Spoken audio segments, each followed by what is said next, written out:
Srimad Bhagavatam, translated with commentaries by His Divine Grace A.C. Bhaktivedanta Swami Prabhupada. Canto 1, Chapter 10. Departure of Lord Krishna for Dwarka. Text 1. Shaunaka Muni asked, after killing his enemies who desired to usurp his rightful inheritance, how did the greatest of all religious men, Maharaja Yudhisthira, assisted by his brothers, rule his subjects? Surely he could not freely enjoy his kingdom with unrestricted consciousness. Purport. Maharaja Yudhisthira was the greatest of all men of religion. Thus he was not at all inclined to fight with his cousins for the sake of enjoying the kingdom.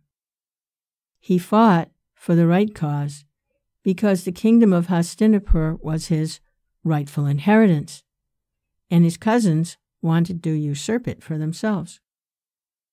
He fought, therefore, for the right cause under the guidance of Lord Sri Krishna. But he could not enjoy the results of his victory because his cousins were all killed in the fight. He therefore ruled over the kingdom as a matter of duty, assisted by his younger brothers.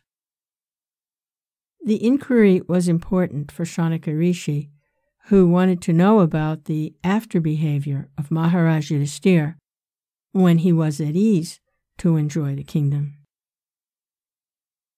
Text 2.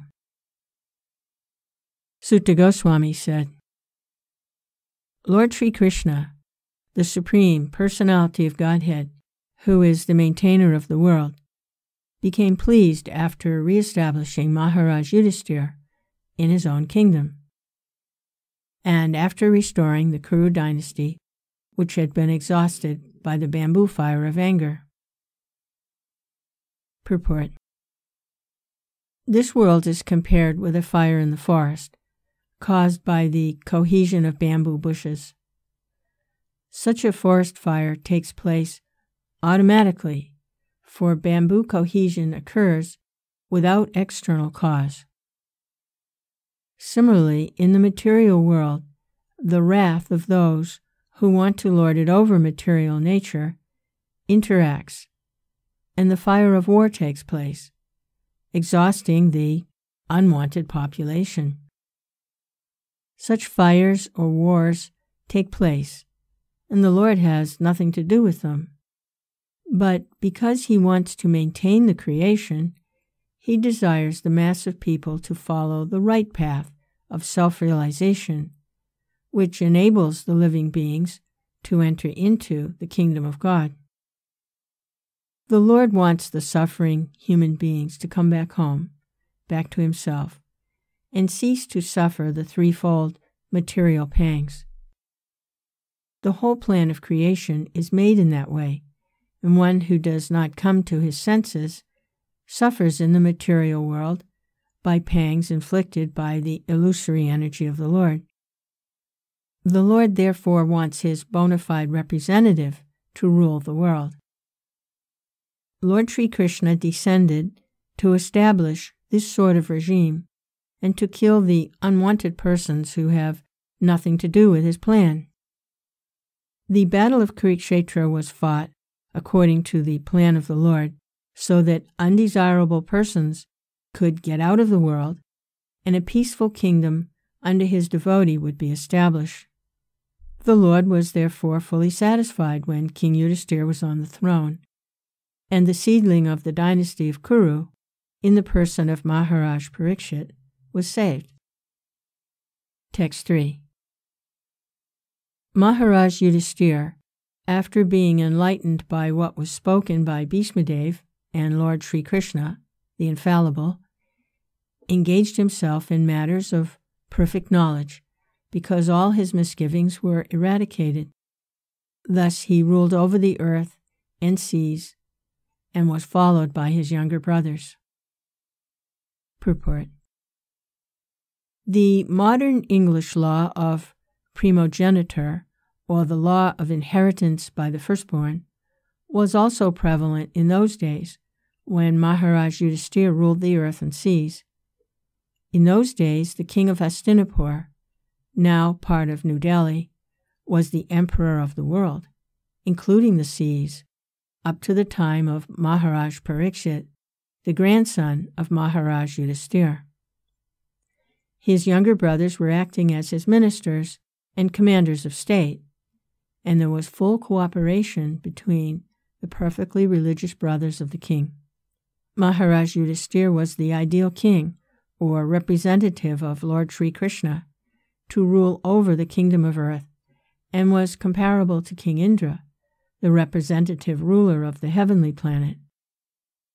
The demigods like Indra, Chandra, Surya, Varuna, Vayu, etc., are representative kings of different planets of the universe, and similarly, Maharaj Yudhisthira was also one of them, ruling over the kingdom of the earth.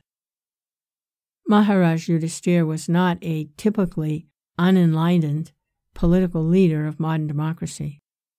Maharaj Yudhisthira was instructed by Bhismadev and the infallible Lord also, and therefore he had full knowledge of everything in perfection. The modern elected executive head of a state is just like a puppet, because he has no kingly power. Even if he is enlightened like Maharaj Yudhisthira, he cannot do anything out of his own goodwill due to his constitutional position. Therefore, there are so many states over the earth quarreling because of ideological differences or other selfish motives. But a king like Maharaj Yudhisthira had no ideology of his own. He had but to follow the instructions of the infallible Lord and the Lord's representative, and the authorized agent Bhismadev. It is instructed in the Shastras that one should follow the great authority and the infallible Lord without any personal motive and manufactured ideology. Therefore, it was possible for Maharaj Yudhisthira to rule the whole world, including the seas, because the principles were infallible and universally applicable to everyone. The conception of one world state can only be fulfilled if we can follow the infallible authority. An imperfect human being cannot create an ideology acceptable to everyone. Only the perfect and the infallible can create a program which is applicable at every place and can be followed by all in the world. It is the person who rules and not the impersonal government. If the person is perfect, the government is perfect. If the person is a fool, the government is a fool's paradise. That is the law of nature. There are so many stories of imperfect kings or executive heads. Therefore, the executive head must be a trained person like Maharaj Yudhisthira, and he must have the full autocratic power to rule over the world. The conception of a world state can take shape only under the regime of a perfect king like Maharaj Yudhisthira. The world was happy in those days because there were kings like Maharaj Yudhisthira to rule over the world. Text 4. During the reign of Maharaj Yudhisthira, the clouds showered all the water that people needed, and the earth produced all the necessities of man in profusion. Due to its fatty milk bag and cheerful attitude, the cow used to moisten the grazing ground with milk. Purport. The basic principle of economic development is centered about land and cows. The necessities of human society are food grains, fruits, milk, minerals, clothing, wood, etc. One requires all these items to fulfill the material needs of the body. Certainly, one does not require flesh and fish or iron tools and machinery. During the regime of Maharaja Yudhisthira, all over the world, there were regulated rainfalls. Rainfalls are not in the control of the human being. The heavenly king Indradev is the controller of rains, and he is the servant of the Lord. When the Lord is obeyed by the king and the people under the king's administration, there are regulated rains from the horizon, and these rains are the causes of all varieties of production on the land. Regulated rains not only help ample production of grains and fruits, but when they combine with astronomical influences, there is ample production of valuable stones and pearls. Grains and vegetables can sumptuously feed a man and animals, and a fatty cow delivers enough milk to supply a man sumptuously with vigor and vitality. If there is enough milk, enough grains, enough fruit, enough cotton, enough silk, enough jewels, then why do the people need cinemas, houses of prostitution, slaughterhouses, etc.? What is the need of an artificial luxurious life of cinema, cars, radio, flesh, and hotels? Has this civilization produced anything but quarreling individually and nationally? Has this civilization enhanced the cause of equality and fraternity by sending thousands of men into a hellish factory and the war fields at the whims of a particular man? It is said that the cows used to moisten the pasturing land with milk because the milk bags were fatty and the animals were joyful. Do they not require, therefore, proper protection for a joyful life by being fed with sufficient quantity of grass in the field? Why should men kill cows for their selfish purposes? Why should man not be satisfied with grains, fruits, and milk, which combined together can produce hundreds and thousands of palatable dishes? Why are there slaughterhouses all over the world to kill innocent animals? Maharaj Parikshit, grandson of Maharaja Yudhisthira, while touring his vast kingdom, saw a black man attempting to kill a cow. The king at once arrested the butcher and chastised him sufficiently.